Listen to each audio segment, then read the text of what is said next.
Have you ever had a neighbor who turned your peaceful life into a nightmare? Get ready, because the story you're about to hear will make you rethink how to handle tricky situations right in your own neighborhood. Before we dive in, don't forget to hit like and subscribe so you won't miss any of our interesting stories. If you've ever faced a similar awkward situation, drop your story in the comments below.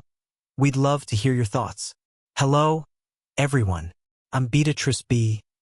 Johnson, just a regular person who isn't a fan of drama. I enjoy a good book, a hot cup of coffee, and occasionally some light gardening. But over the past year, my life in Willow Creek Estates has been disrupted by a neighbor named Brenda Butterfield. She's a platinum blonde, with a tan and a voice that could melt ice. Honestly, I never imagined someone like her could ruin my peaceful moments by the pool. We chose to live here because of the friendly community and, especially, the convenient pool. As a software engineer, after a long day of work, nothing is better than swimming a few laps, enjoying the faint scent of chlorine, and embracing the calmness. But apparently not everyone feels the same way. Brenda, with her group of friends, had turned the pool into her private playground. Her actions kept making me feel increasingly uncomfortable. At first, it was just subtle side-eye glances as I passed her area, and then came the comments about, maybe I don't know how to apply sunscreen correctly.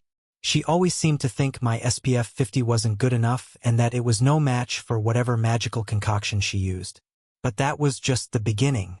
Then, there were times when I'd come to the pool to find her and her friends taking over the space, even performing synchronized swimming routines that sounded more like dying seals. But the worst part was how she treated my grandkids. Maya and David, my lovely grandchildren, were eyed with suspicion by her. Once, I overheard her telling a friend that I needed to keep an eye on them, because they might steal her things. Honestly, I couldn't take it anymore.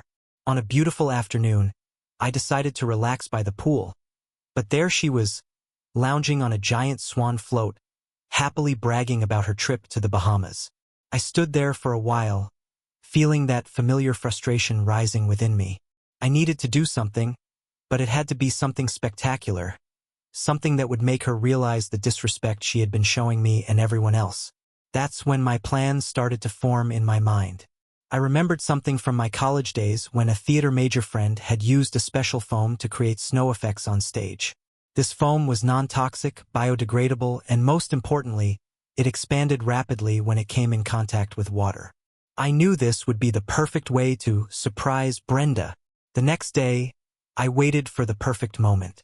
At around 10 a.m., she appeared, in a neon pink bikini, blonde hair shining, and enough jewelry to blind a small nation.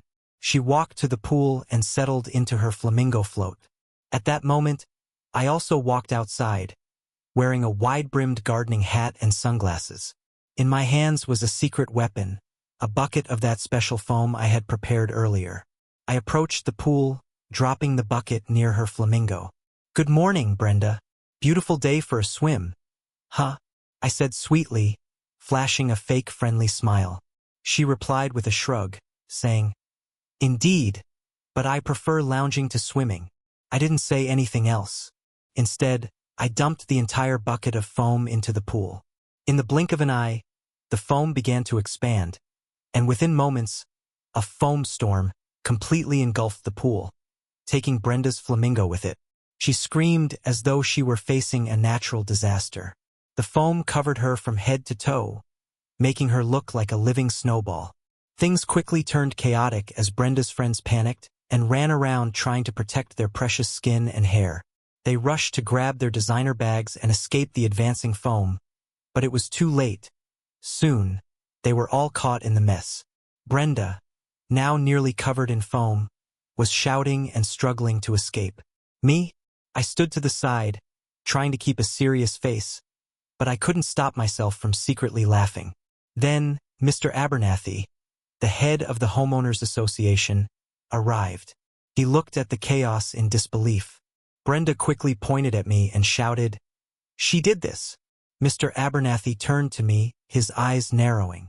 "Beatrice, is this true?" I sighed dramatically, feigning innocence. "Oh, I just added a little foam to the pool. That's all." Mr. Abernathy, clearly flustered, responded, "Foam? This looks like a blizzard hit the pool." I explained, "Well, I may have used a little too much, but it's biodegradable and environmentally friendly." Mr. Abernathy, at a complete loss, just stared at the foam, at me, then at Brenda, who was now completely covered in white goo. He pinched the bridge of his nose and groaned. "Beatrice," he said finally, his voice weary, "I'm going to need you to clean this up."